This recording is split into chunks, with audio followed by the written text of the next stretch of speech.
Hello and welcome back to Dewan Pundit Indonesia, the English version, where football stories go deeper. My name is Conchita Caroline and I will be your host for today's episode. Today, we're going to dive into Arsenal's unique legacy, how former stars are now writing new stories from the sidelines.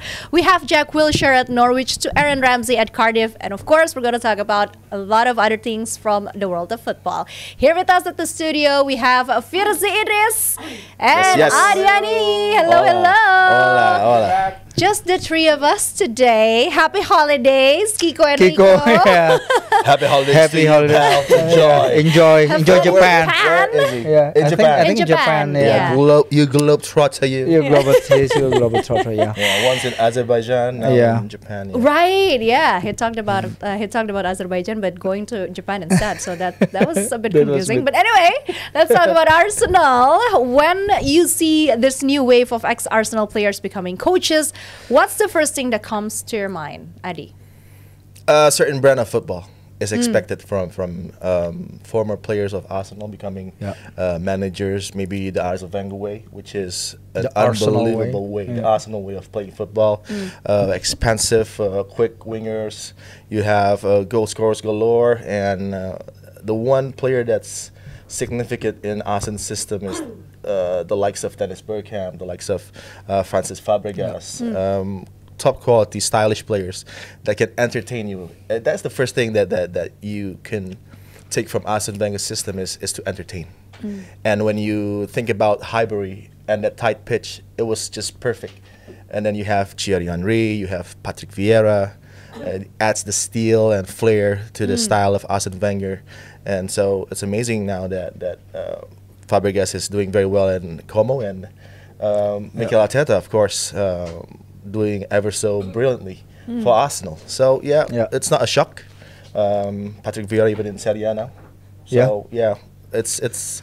I think if you see Arsène Wenger and you talk to him, and then you can figure out that players that are with him automatically can be great coaches, managers, because of what Arsène builds in them. Not to just become a great player, but you can be a leader on the pitch, every single one, and then everybody can communicate, and they learn a lot from the master each and every day. Okay. And I So the think influence when is we really see starting. how Fabregas, especially, he wants Como to play, I think he's right in the right environment also, because the management of Como, especially with Mas Mirwan and the whole setup, it accommodates him because he likes to play Because young it's Como. players. Because it's Como. He likes to play great, expensive football, just like Adi said, fearless football. And it took Como maybe like the first 3-4 months. He tried to make it in tune with the extreme competitiveness in Serie A, especially when Como, like, they come up every year from Serie D, C, B, and then A. But yeah, the management of the club also encourages Fabregas to play the football that he likes, and with Arteta also, I think Fabregas has a higher ceiling for now compared to Arteta, because Fabregas, the way he wants to play and the way his name is mentioned about becoming the next manager of Milan earlier in the season before he committed his future to Como. But yeah, it's not always like this, because I read a few articles back in the day, like in 2016, 2015, when people like Vieira, like Henry, when they are trying to make their way in the Arsenal coaching job, there's a few like barriers that they cannot go. It starts with Arsène Wenger also, because Arsène Wenger back in the day in 2016, when Thierry Henry wanted to have the under 18 job at Arsenal, Wenger made him choose between his studio punditry job and the coaching under 18, and he said back then eventually Henry goes to that path, becoming that pundit, but he's becoming a very good pundit, maybe top 2, top 3 right now with CBS, and the way they in the studio, their chemistry between Micah Richards and Jamie Carragher. But with Vieira in 2015, he said he never had that call from Arsène Wenger, even though he wanted a coaching job at Arsenal. So when he didn't get that call, he went to Manchester City with a group. I mean, he joined New York City FC in 2016. And the same with Arteta. Arteta joined Manchester City despite Wenger. He was well aware that his captain back then, he wants to go to management. So maybe in that sense of what Wenger did, he may be not providing the environment in the club, but by those players, by releasing those players to those various clubs, they can learn a lot. They can learn a lot. Arteta learned a lot from Guardiola, and Vieira, he goes with the City Football Group system. He rose through the ranks there before going to Serie A. So I think there's a lot of variety in the football that they want to play. With what Arsène Wenger wants to play, the Arsenal way, but also with what they learn along the way. Yeah, and I think that's key about learning, because I think Arsène doesn't want his former players to have it easy. And to have that Arsenal job straight away after Arsène Wenger left. So there's a process of learning. You're a great player, but it's not automatically you're a great manager, a great coach. So when you look at Patrick Vieira, he went to New York, and then he went to Nice as well, Crystal Palace, and then to right now in the Serie A, which is, I think, the league that he knows best after the Premier League, because he plays there. He started with AC Milan there, and then Juventus Internazionale. So I think what Wenger is trying to say to the players is, you have to go on your journey, and then you pick up your badges, and then when you're ready, you can be manager of a certain big club like what Mikel has done. But Mikel is quite interesting, because after that assistant manager job with Pep, then he rose to the job as the main guy at Arsenal. I don't know whether... I think at a delicate time also, after Wenger and Unai Emery, and then him. So it was a tough job in trying to get control of the locker room. He needed time. Now he has managed to do so. Getting out players like Aubameyang is never easy, but he did it. And that was the thing that he has to do. It wasn't popular, but he has to do it. Other than Mikel Arteta, who finally landed the job in Arsenal, who do you think has the most successful coaching career so far? Well, it's not Tony Adams. No, it's not. That's Tony Adams. But Tony Adams' classic training video. Classic training video. That training video, you have to watch it. If you haven't watched it. Which one? Yeah, it's so funny. You should find it. You should find it and watch it, and it was epic. It was absolutely epic, golden moment. Are you being sarcastic, or? No, you have to watch it. Okay. Tony Adams. He has a certain way of training methodology. So yeah, you have to see it to believe it. Okay, so which one has the most successful coaching career so far? I think Mikel. Other than Mikel Arteta, who just landed the job. Other than Mikel. Other than him. I mean, we have Ramsey. There's a the next we're talking about the next wave of Arsenal players, those who are with the team in the 2010s. Wilshire, he's an intelligent player. He's a great guy. He's got his experience of playing, like it started at when he's like still 16 or something. Do you think that Jack Wilshire is an enigma that English football doesn't understand? The FA doesn't understand. England doesn't understand, because they miss a step with Jack Wilshire. Because I think he was the one that can win the World Cup for England with that style of. He's like a South American player with that type of pausa, very calm under pressure. But was he a number 10 for you, or was he like more like a?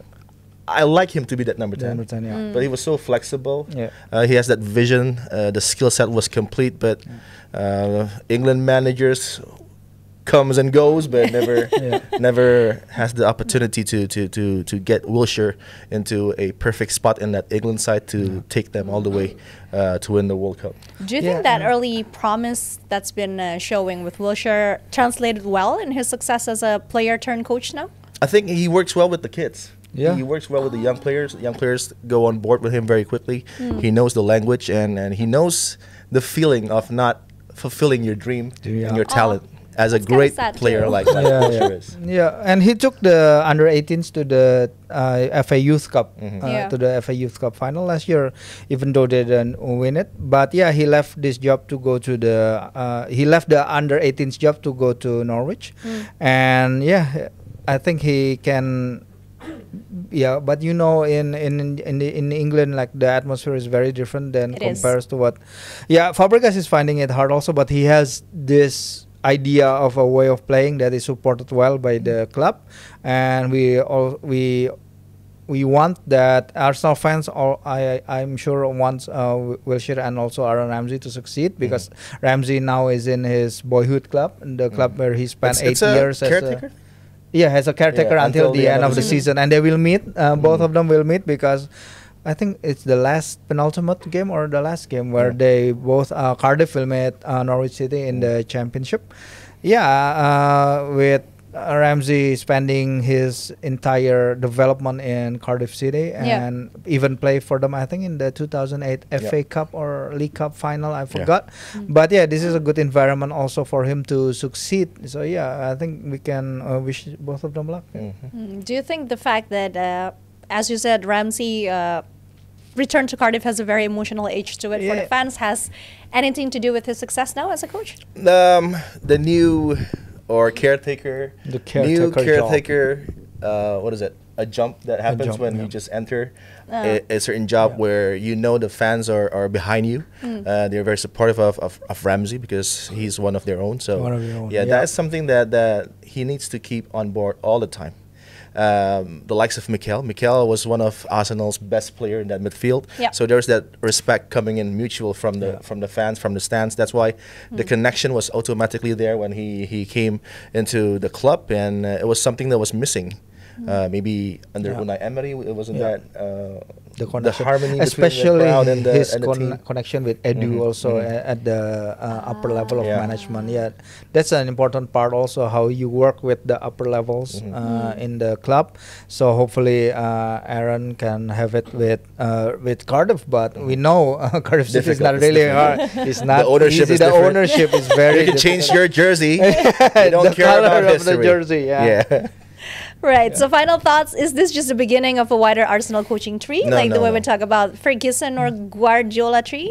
Guardiola tree is quite interesting because I think the face of that Guardiola system is coming towards the end. Who else was his assistant? The likes of Enzo, Yeah. likes of Mikel, Enzo, and the way that the style of play now is under threat from teams like Nottingham Forest with no possession at all, With but no very possession. comfortable on the counter. And wingers who don't want to beat their players. That's not So- good for football.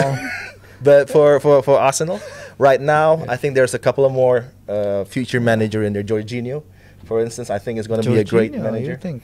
600 plus appearances without being injured, but in the game against Madrid, he wasn't. He wasn't That was, I available, think, the first time he was injured for a long time, because the other 5 was his absence was about illness, and so that was the first time Jorginho got injured. He's a great player in that midfield. He knows what to do and what to make a team tick. So I think he will be one. I think Timber should be another one because of his experience as well. And I think it was Odegaard who told a few of his teammates and the reporters that he sees Timber as the future manager in somewhere, maybe in Holland, after he finishes his playing career. And Zinchenko. Really? Yeah. The next Ukraine coach. Oh. Sooner than later. Lobanovsky. Sooner than later. Do you agree, Mas Firzi? Yeah, of all the names, potentially, yes, of course. A lot of intelligent players that Adi mentioned, but I would also like to add maybe Granit Xhaka, because we know that he's a great translator between what the between what the coaches want and with what happened on the pitch. And after he learned from Arsenal, he learned more from Xabi Alonso at Leverkusen. Yeah, I really think that he can become a great coach if he wants to go to that path. But he's a bit, he likes to confront the fans. Yeah, we need that gung ho. Don't be too like Arteta. Very, Don't be like very soft spoken. We need a bit of fire. We need a bit of fire. That's it. That could be useful. We need Mourinho 2.0. Don't you think? Yeah. Mourinho 2.0. So yeah, anyway, that wraps up our discussion about Arsenal. But we'll be right back, and we're going to talk about, can Serie A strikers survive the Premier League right after this one.